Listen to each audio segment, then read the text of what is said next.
Hello everyone, welcome back to the homestead. Well, it's only been 3 days since I've seeded these and they're already sprouting. I want to show you this.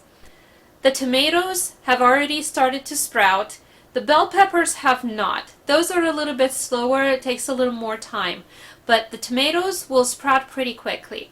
Now, as I've said in the last video, I had a heat mat that I've placed underneath them to keep the soil a little bit warmer. If you don't have a heat mat, it's okay. They will still grow, but it helps if they're in a warmer place, especially while they're first starting to sprout. Once they sprouted, I've taken that heat mat away, and also the plastic film that I put over the top. That's just meant to create more of a greenhouse effect and keep the moisture in, but you don't want to leave that on for an extended period of time because you don't want things to start to mold. So about 2-3 days into it, that's sufficient. I went ahead and removed that, and my plants so far are doing well. Now that I've removed that plastic film, I want to go ahead and start watering these to make sure that the soil stays well hydrated. I may water them every day, maybe every couple of days, just depending on the condition of the soil. And you want to make sure when you're doing this that you use something that's very low pressure. My sprayer here is very low pressure. If you don't have something that's low pressure like that, then you may even consider getting a spray bottle. Initially, you'll want to water these a little more often because their roots are not very deep, so they're going to need that moisture from the surface.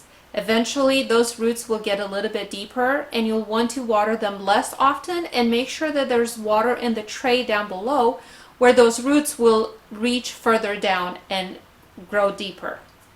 Now, I want to also mention these lights that I have. I don't have them turned on yet because it would blind you. These are UV lights. They are grow lights. They're made specifically to provide the same environment that these plants would have if they were out in the sunlight. You want to be careful with them because they are very damaging to your eyes. So if you're wondering why I have my blanket over here, this is going to cover the front of this so that during the daytime when I have these lights on and I'm walking in this room, I don't hurt my eyes doing it. If you're starting your plants outdoors or in a greenhouse where you have sufficient sunlight, obviously you would not need the grow lights. But if you are starting them indoors, if they're not close to a window where they'll be receiving direct sunlight during the day, then I found that I really need these. Last year I tried using just fluorescent lights, just regular shop lights. My plants did not do well at all. When I purchased these grow lights, my plants did a lot better. If you're using grow lights, it's important to keep them low and close to your plants. If your grow lights are raised up too high, your plants will strain to try to reach for that light and they will grow tall and spindly and those stems will be too weak.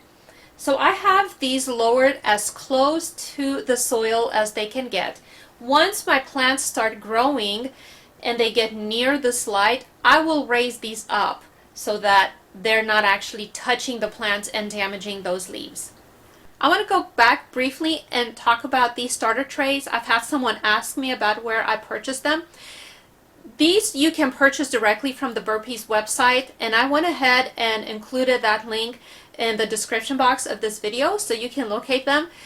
I actually found these at my local Tractor Supply store. They carry them right now because they're in season, but you may not always be able to find them. So you can always purchase them directly from the website. Well, that's enough show and tell for today. I'm going to cover these up, turn on the lights, and I will let them start growing. Quick mention, only leave the lights for about 6 to 8 hours per day. You don't want to leave these on 24/7. They will be just too much for your plants. So 6 to 8 hours a day should be plenty. I hope you enjoyed this video. Please come back in the future. We will keep you updated with the progress. And until then, y'all have a blessed day. Bye-bye.